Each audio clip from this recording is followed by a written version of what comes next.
Donald and Douglas are twins and had arrived from Scotland to help Sir Topham Hatt, but only one engine had been expected. The twins meant well, but did cause confusion.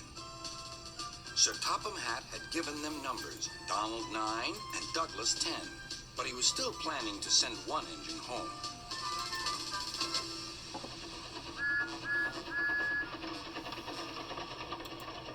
There was a Breakvan in the yard that had taken a dislike to Douglas. Things always went wrong when he had to take it out. His trains were late, and he was blamed. Douglas began to worry. Donald, his twin, was angry. "You're a muckle nuisance," said Donald. "It's to leave you behind I be wanting." "You can't," said the Breakvan. "I'm essential." "Ah, are you?" Donald burst out. "You're nothing but a screeching and a noise when all's said and done. Spite doggy, would you? Take that!" "Oh! Oh!" cried the van. "There's more coming should you misbehave." The van behaved better after that. Until one day, Donald had an accident. The van behaved better after that. Until one day, Donald had an accident. The rails were slippery. He couldn't stop in time.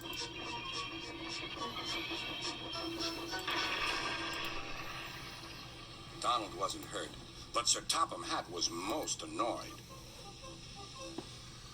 "I am disappointed, Donald. I didn't expect such clumsiness from you. I had decided to send Douglas back and keep you." "I'm sorry, sir," said Donald. "I should think so, too. You have sorry, sir," said Donald. "And Douglas back and keep you." "I'm sorry, sir," said Donald. "I should think so, too. You have upset my arrangements. Now, James will have to help with the goods work while you have your tender mended. James won't like that." Sir Topham Hatt was right. James grumbled dreadfully about extra work.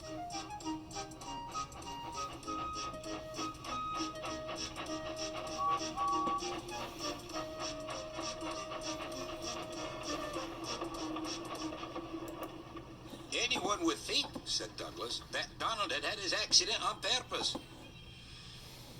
I hear tell about an engine and some tar wagons." "Shut up," said James. "It's not funny." He didn't like to be reminded of his own accident. "Well, well, well." "Surely, James, it wasn't you. You didn't say." James didn't say. He slouched sulkily away. "James is cross," snickered the spiteful Breakvan. "We'll try to make him crosser still." Snickered the spitefully away. "James is cross," snickered the spiteful Breakvan. "We'll try to make him crosser still."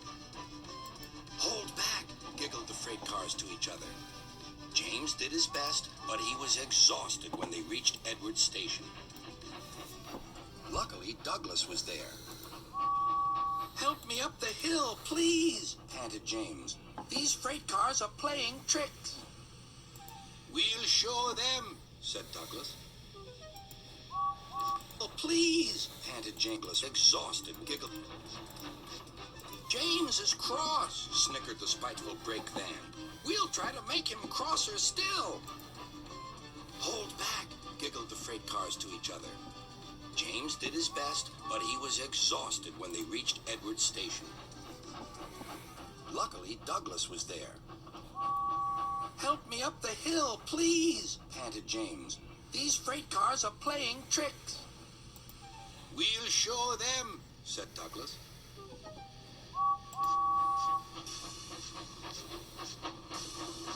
Slowly but surely, the snorting engines forced the freight cars up the hill.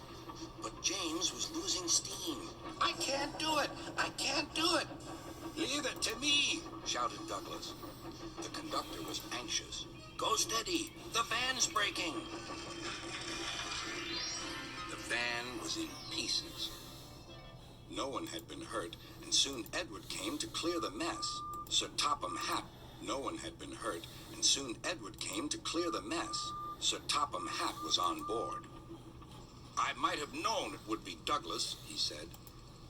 Douglas was grand, sir, said Edward. James had no steam left, but Douglas worked hard enough for 3. I heard him from my yard. 2 would have been enough, said Sir Topham Hatt. I want to be fair, Douglas, but I don't know. I really don't know. Sir Topham Hatt was making up his mind about which engine to send away, but that's another story.